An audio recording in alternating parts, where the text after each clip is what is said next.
What's going on, everyone? My name is Sherwin, and today we are in the Plaid Studios. It is a rainy day in Southern California, and let's just go on a couple of trips today just to check to see how good or how bad the watt hour per mile is on the Plaid Studios.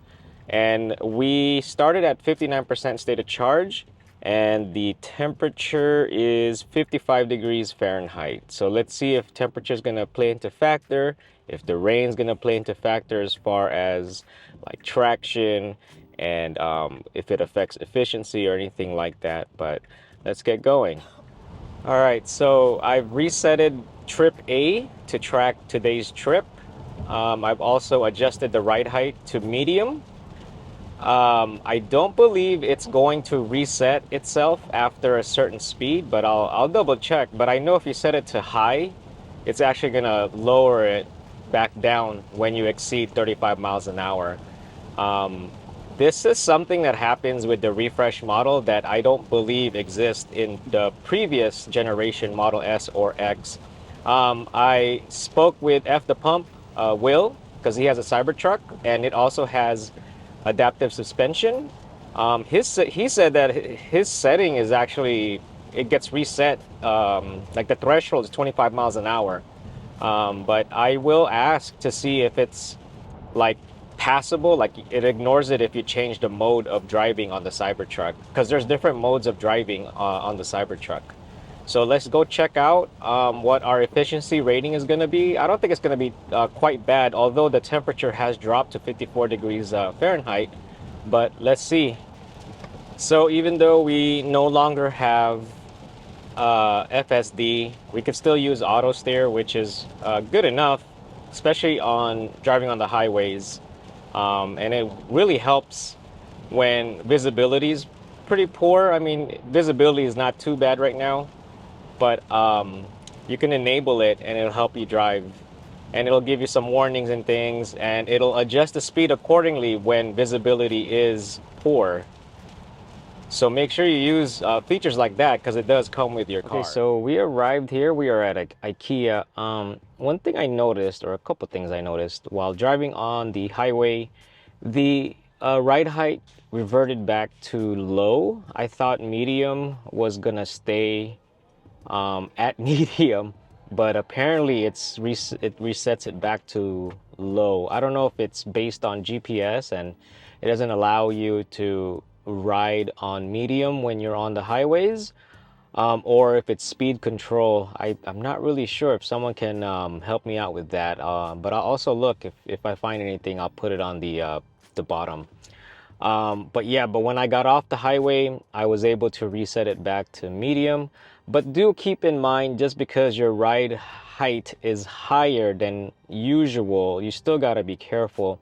Also, when you are using any form of autopilot, please be careful, because from experience, at least 11.4.9, it can't read dips and it cannot read speed bumps, at least from what I've experienced.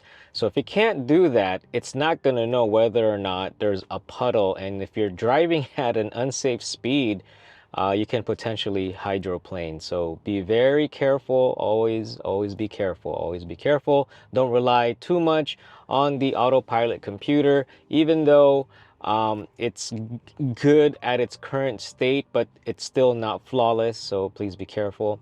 Another thing too is here in Ikea there is a charging station. We're gonna go check it out. I've parked at the charging spot and I think it's ChargePoint, so let's go check it out.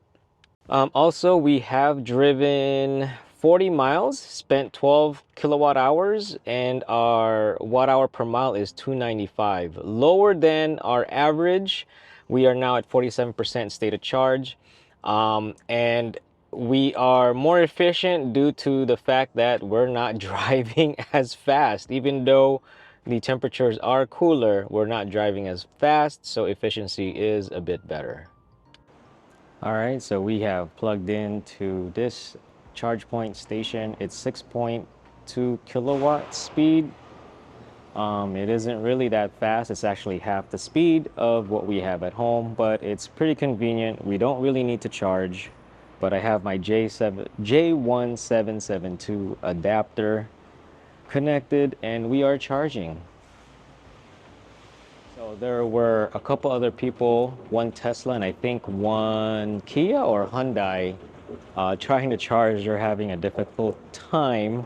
They didn't ask for help, so I'm not going to offer any help, but I've used ChargePoint before and it isn't as seamless as how it is with Tesla, where you could just plug in and walk away. You do have to somewhat initiate it. You use the app or you could use tap to pay. I didn't even check how much it was going to cost, but we are here in Ikea and we're going to be checking out some things to put in our living room. Abby's getting tired of the what is it, the multimedia center. She wants to do a little bit more, so we're just gonna check some stuff out.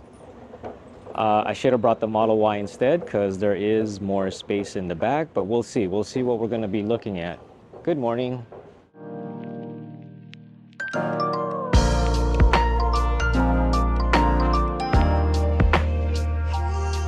All right, so we were here a little over 2 hours and I think we were charged $3.35. We are 59% state of charge. I'll put everything up on the screen because I'm just going off the top of my head and I got too many things in my head right now. So, but yeah, that's the numbers while we were here at Ikea. Pretty cool.